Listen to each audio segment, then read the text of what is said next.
Could British forces find themselves on the ground in Ukraine as part of a reassurance force? All he's doing is making use to a bigger target. They've been there before as part of Operation Orbital, a non-combat military training mission in the wake of Russia's invasion of Crimea in 2014. It ran from 2015 to 2022 until President Putin launched a full-scale invasion. British troops left and training then switched to British soil under Operation Interflex in anticipation of a future peace deal. Britain is now helping shape the concept of a reassurance force made up of allied partners to maintain peace between Ukraine and Russia. But could President Putin ever accept such a move as part of any peace deal? He doesn't trust NATO. He would just see this as a NATO battle group on his borders by another name. So if there's going to be some kind of reassurance force on the ground, it would have to be either entirely or at least majority not drawn from NATO countries, but also not from NATO adjacent countries. There have been some Russian suggestions about countries like China or Brazil or India, all incidentally members of the same sort of BRICS trading bloc as Russia, which could perform that role. So I think at the moment this seems to be one of the potential rocks on which any kind of peace process could break. UK Defence Secretary John Healey says Britain is ready to put boots on the ground in Ukraine in the event of a ceasefire to reassure Ukrainians and strengthen their own forces to defend themselves.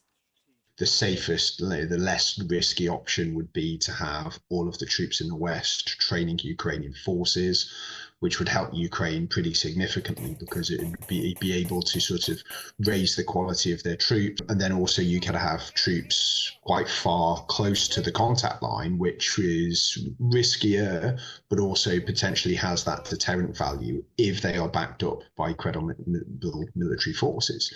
The real deterrent in the future will be Ukrainian military. So really more than anything else, it's a question of how can we best support the Ukrainian military to do their job of defending a free and sovereign Ukraine. So, I mean, in that context, arguably, actually, the best things that we could provide would be increased air defense capabilities, increased long-range strikes, rather than try and suggest that we can get into the trenches and fight the kind of, tough, close combat that the Ukrainians have. Particularly because, frankly, we're not geared for this kind of war. The US has offered security guarantees for Ukraine, but ruled out US boots on the ground, in keeping with President Trump's America First foreign policy. But we are yet to see what that US security guarantee looks like. But without US military might, would a reassurance force even be credible?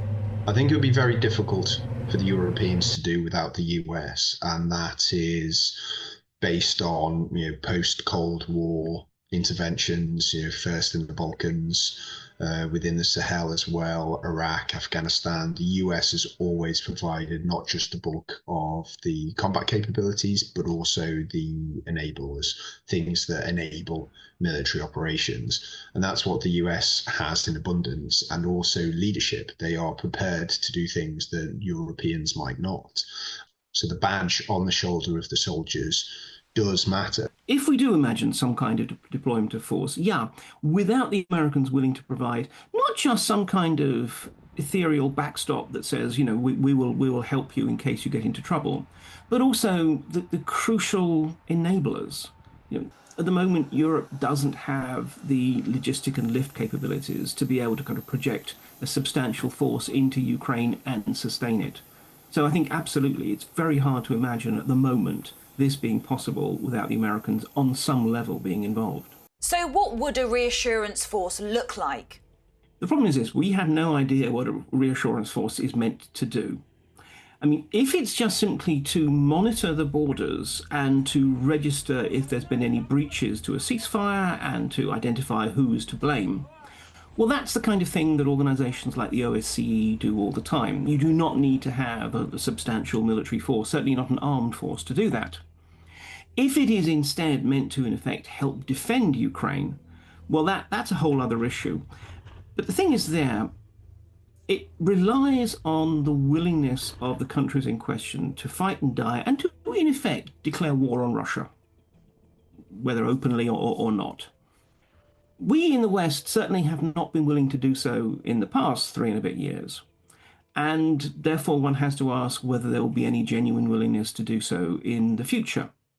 And most importantly, if the idea is therefore to be deterrent, well, deterrence rests on credibility. So it's not just that Western countries have to be willing to fight and die, it's that Putin has to believe that Western countries are willing to do so.